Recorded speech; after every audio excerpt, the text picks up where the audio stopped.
This is an interesting acquisition case study. I should butt in here and say that Peter is one of the co-executive producers on this project. Thank you. And brought it to us. And I got to tell you, I've worked in the industry for 30 years in the States, and this is the first time I've EP'd a project of this kind. And I'm just incredibly honoured to be working with the Smithsonian. Thank you. And it's a project that's dear to my heart. So tell us a little bit about, I'll set it up, David, is that I was originally approached by a foundation in the States called Steeltown, and they're based in Pittsburgh, and they promote Pittsburgh stories.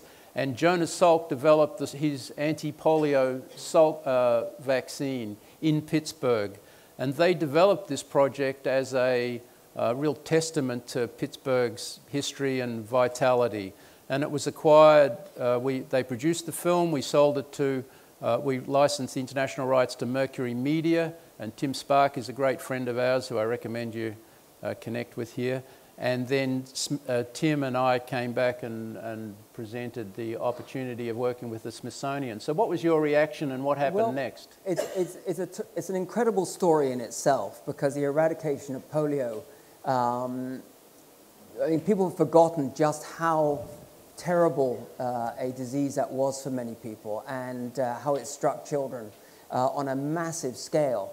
And the fight to eradicate it is a truly inspiring one of people coming together. But of course, polio still exists around the world. And so what interested us was the fact that on the one hand, you've got very successful eradication in many countries around the world. And then you still had a few places where it was holding on, like Pakistan, Afghanistan, I think Nigeria, places where it's very hard to get access to the people who need the vaccines. And so it has a contemporary feel and a historic part to this story. And I think the other thing that interested us, and you know, this gets to the heart of what, certainly what gets a programming executive like myself interested in a project. It's of course, it's the story, and it's the quality of the filmmaking.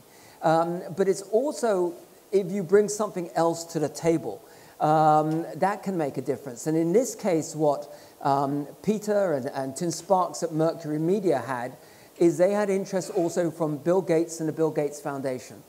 And then they had interest from Rotary International that's raised something like $1 billion over the years to help wipe out polio. And so we felt that not only would we be getting a film, but we would be getting a marketing machine to go with the film.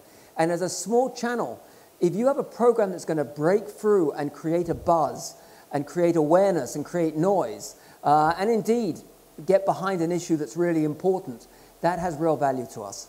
So we interviewed Bill Gates on Valentine's Day, and it's only the second time he's ever given an interview. So, you know, it was a great honor to have him involved in the project. So you're remaking what was a relatively lower budget, as I said, smaller town production, and you, as part of the deal here, are reinvesting in the upgrading of the film. Is that right? Yeah, we will sometimes do that. If we see a film that we think is essentially a fine piece of work, but at least for the American audience needs some more put into it to really make it sing, we will get into a negotiation with the director, and it's a back and forth, and we try to be really honest about what we're going to do.